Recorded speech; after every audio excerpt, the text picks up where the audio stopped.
I'm falling out of love with fighting games, and that makes me pretty upset. For the longest time, I lived and breathed fighting games, and they were one of my favorite, if not my favorite genres in video games. I was far from just being a passive fan. I bought and designed my own custom fight stick, and I've talked before on this channel about how important games like Super Smash Bros. Were to me on a personal level. But nowadays, I feel very little motivation to boot games up that I used to be so excited for and wouldn't shut up about. This isn't a situation where it's like I just woke up one morning and decided I don't like fighting games anymore. It's something that I've been feeling gradually for a little bit now, but couldn't realize it or explain as to why until now, because there isn't one singular reason as to why I feel this way, but rather a lot of small reasons that have been building up over time. My gateway into fighting games was through competitive Smash, and what led me to my prime era of loving fighting games was being enamored by the competitive aspect of the genre. Having that 1v1 dynamic of being able to face off with other people, with each person growing and getting better in a tournament and pulling off cool shit hooked me in.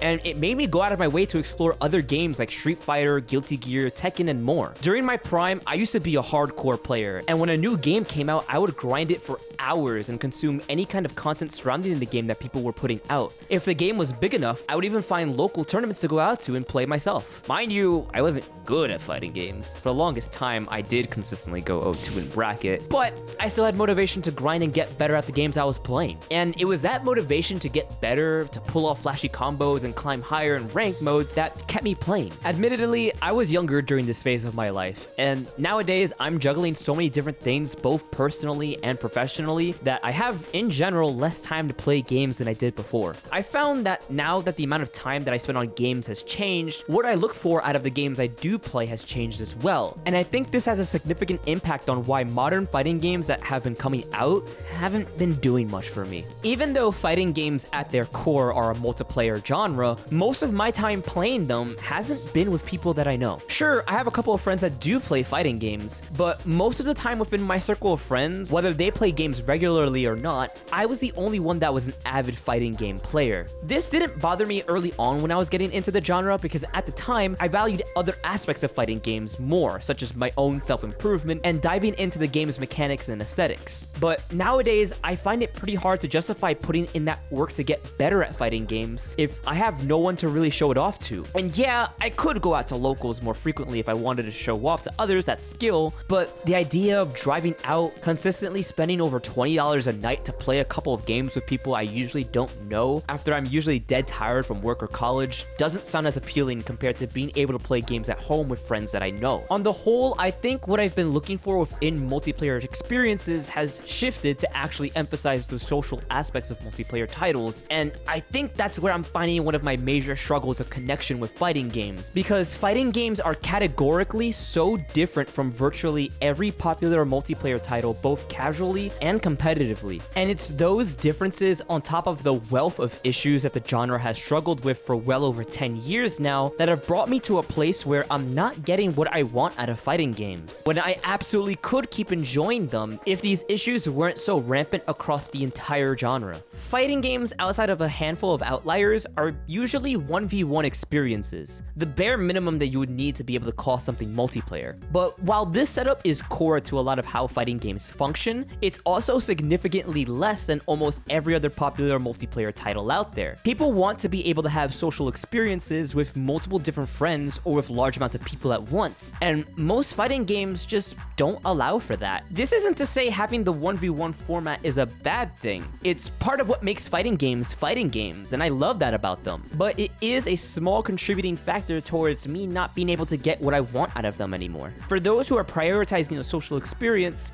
fighting games are less appealing because of this. While games that allow for larger numbers of people tend to lean towards more casual experiences, that isn't always entirely the case. And some games do have competitive sides to them, like Smash, that can cater to this social aspect as well, with having so many players at once. However, this is an outlier. The competitive side of games can be alienating for some people too. When playing Smash with large groups of people, I will plead guilty to being that one guy that nobody wants to play with because I'm usually the best one in the room in settings where people normally don't play the game competitively. And you would think because of situations like this, that casually orientated people don't usually play competitive focused games. But it's not a game being competitive that bars it from being popular even with casual audiences. Virtually every other competitive game genre is seeing way more players than fighting games have ever had before, and are finding audiences with casual and competitive audiences alike. Esports itself has become an incredibly profitable and popular venture for developers, and despite fighting games practically being the birthplace of competitive gaming in arcades, fighting game average player counts are laughable in comparison to other games with esports scenes. Why is that? Part of it is inherently due to the nature of fighting games when compared to other multiplayer titles, as I've said before, with fighting games being traditionally 1v1, whereas a lot of the most popular multiplayer titles are team-based games. Unlike other competitive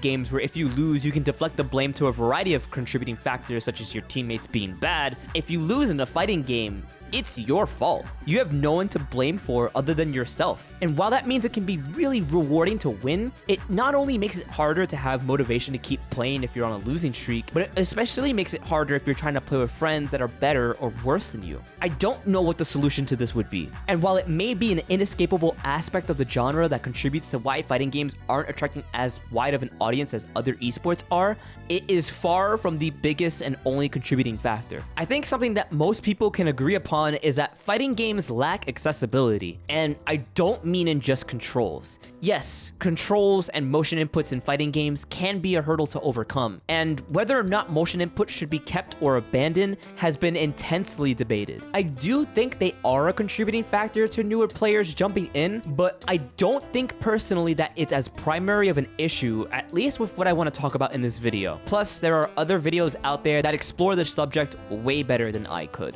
Fighting games are harder to pick up and play, but I think the technical and mechanical aspects of fighting games aren't as big of a barrier as people make it out to be. Some of the most popular multiplayer games out there are just as mechanically dense and require a level of technical skill comparable to fighting games, but are infinitely more popular than fighting games, even with casuals. For instance, I have friends who have never touched a mechanically intensive game like Monster Hunter in the past that have ended up getting hooked, so I don't think the mechanical complexity of fighting games is the sole real issue. The issues that I want to focus on are things that affect all players regardless of skill level and technical prowess. The things that make all games accessible to just start playing the game. The biggest one being something that has held fighting games back for years, and that's online play. To say that fighting games have been slow to adopt online functionality that has been standard for years would be the understatement of the century. For the longest time, getting them to even work was an uphill battle. In a genre where the outcome of a match can be entirely dependent on whether players are able to react fast enough to situations, fighting games consistently have had to deal with atrocious online functionality, from lag that slows the entire game down to a crawl, to delay that causes all of your inputs to come out sometimes a whole second after you've pressed the button. Having to sit through a match that becomes a literal slideshow with no way to quit because disconnecting will result in a penalty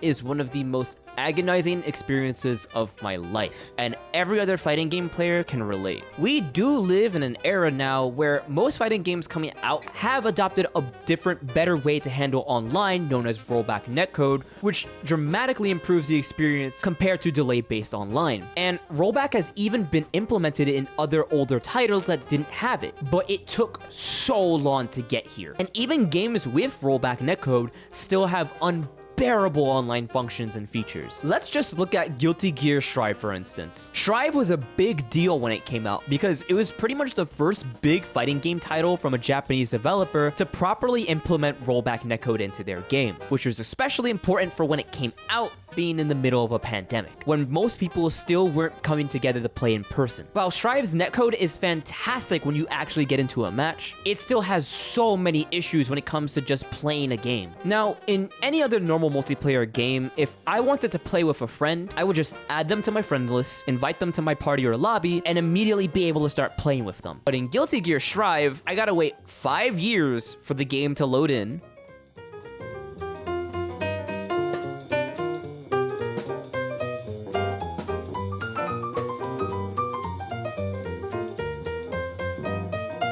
make a lobby, and then get a code that I have to manually text and share with my friend to actually join, and then we get to play the game. Oh, but if I wanted to change any settings about how we play the game or get more people into the lobby, then I have to close the entire lobby, make a new one, and start that process all over again. I remember a time when I was trying to play with a friend that just got Guilty Gear and wanted to try it out. And I was trying to explain this whole process to them so that we could actually play together. And a friend who was listening into our conversation said, "Wow, this all sounds really stupidly complicated." And them pointing that out made me realize, wait, this is stupid. Out of every multiplayer game, fighting games are the hardest to, well, actually play with your friends in. If people who are used to the genre are still getting frustrated over how matchmaking works, imagine how off-putting it is to new players. And this is just with trying to play with friends. Normal matchmaking with randoms is even worse sometimes. Every other multiplayer game usually has a big button on the start screen that says, "Play game," and when you click it,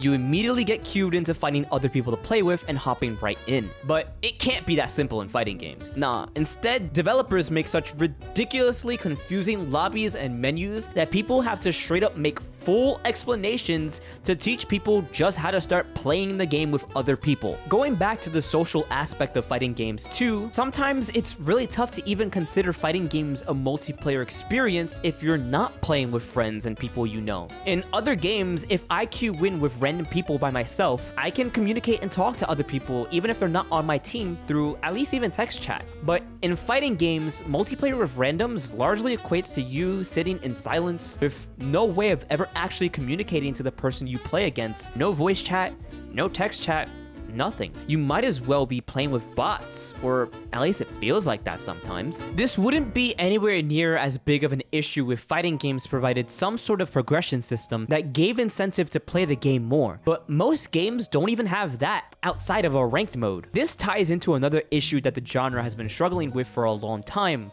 and that's the amount of content within fighting games. Multiplayer titles usually do a good job at giving incentives for players to keep playing the game, whether that be through unlocking new characters, cosmetics, or upgrades. But fighting games are in this weird rut where that content is locked away behind paid DLC. At least when it comes to upgrades and progression systems that make your character stronger, fighting games have the excuse of it throwing off the balance of the entire game and making it harder for people who have just started to go against players that have been playing the game for a while with decked out characters. But there are other competitive games that also don't offer things like this for the sake of balance that still give players reasons to keep playing the game. And fighting games locking this content behind paid DLC is questionable because fighting games already have a problem with their pricing. Most extremely popular multiplayer games right now are completely free to play, but fighting games are usually offering the same amount of content that a free-to-play game would have, but are charging full price for it. And that makes it so hard to convince people to try a fighting game out when they're only going to play it a handful of times because there's so little content for them to try out, and the only real experience is playing games online where the only people still playing the game are the fiends that have been labbing out combo strings since day one that they have no chance of actually learning how to play the game against. Most fighting games nowadays don't even have a playable story mode. I mean, Guilty Gear Strives is basically just a movie, and it took years for Street Fighter V to even get a story mode.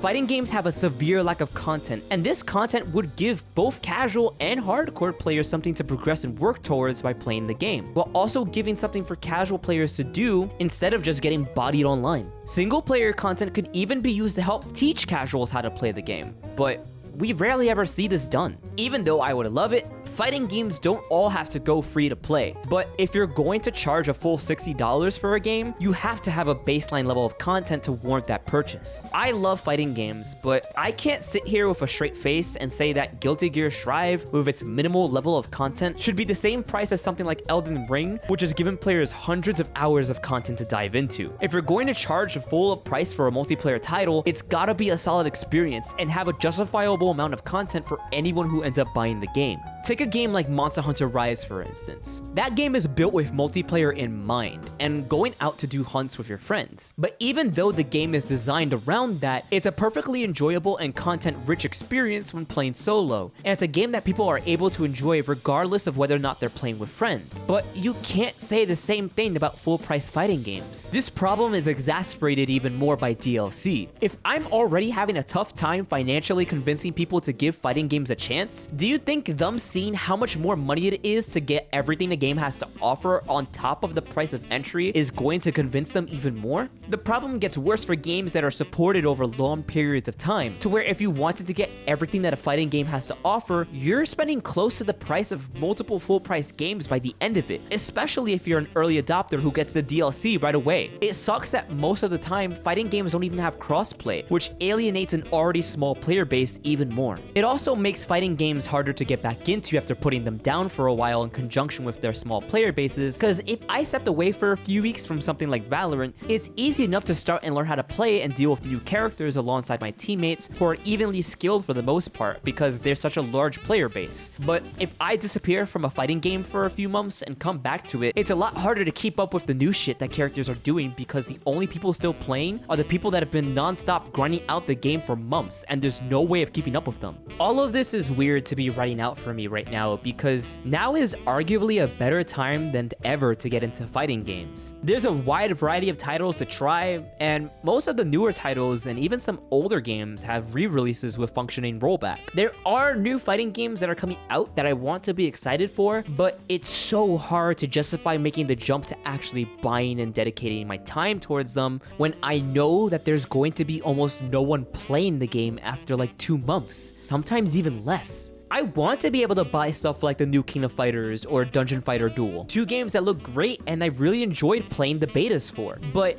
it's hard to really justify it when I play the open beta for these games, have a great time, and know that what I played in the beta is pretty much going to be the same amount of content that I would play in the full game outside of a handful of other characters. So why would I spend $60 on that same exact experience? We're in an age where so much media is constantly coming out all at once that it's hard to focus on stuff that doesn't have a reason to grab you for long. And with fighting games having stagnated as a genre for so long, it hurts that I haven't been getting as much enjoyment out of them as I used to. This may all come across as if I hate fighting games, but I can assure you that couldn't be further from the truth. I love the genre so much and want to see the medium be expanded and be better, but these issues have been building up for a while and it's made it hard to find any motivation to play. But the good thing is that it looks like hope may actually be on the horizon. A lot of the brand new fighting games that are being announced and coming out actively look like they're trying to tackle a lot of the issues that I've talked about in this video. Multiversus, the brand new platform fighter that features a plethora of Warner Brothers characters from DC Comics to Looney Tunes, is going to be completely free to play with actual progression systems that unlock cool rewards, crossplay, and rollback netcode. After being able to play the closed alpha, I can tell that that game is going to be super fun to play both casually and competitively, both because of the extremely impressive detail and appeal that each character has, as well as the variety of different ways to play the game, from 2v2 to 1v1 or to free-for-all, meaning that if I wanted to get my friends into the game, they don't all have to get super sweaty and competitive, and we can all have a good time. And Multiversus isn't the only title. Street Fighter 6, which just recently got announced, looks incredible. After Street Fighter 5 took literal years to turn into a decent game after having a disastrous launch with barely functioning online and zero content, this game looks and feels like it's winning back the goodwill of both hardcore and casual fans. While the pricing hasn't been revealed yet, the promise of a fully featured single-player mode where you travel across a whole city and fight other people within it to get to the top sounds way more interesting and fleshed out than just a traditional story mode, and if it's engaging enough, could provide a good level of content that would justify the cost of a full-price game. That, on top of their efforts to make the game as easy as possible to jump in with a new control scheme that pretty much eliminates the need to learn motion inputs entirely, gives me hope that Street Fighter 6 will be able to have a large and healthy player base and be easy to recommend for friends to jump into. The future looks bright for fighting games. Now, even games that have already been out for a while are actively working towards improving themselves, with Strive getting crossplay in the near future. And while I have been down on them for quite a while, I am really excited for things to potentially change in the future. In order for the genre to do well in the current gaming landscape, fighting games need a lower barrier of entry, they need to function online, and they need to be worth the time and financial investment put into them. While I have been falling out of love for the genre, I'm genuinely hoping that the future will not only remind me of why I love fighting games, but also make it even easier to show others what makes them so much fun. Thanks for watching all the way through.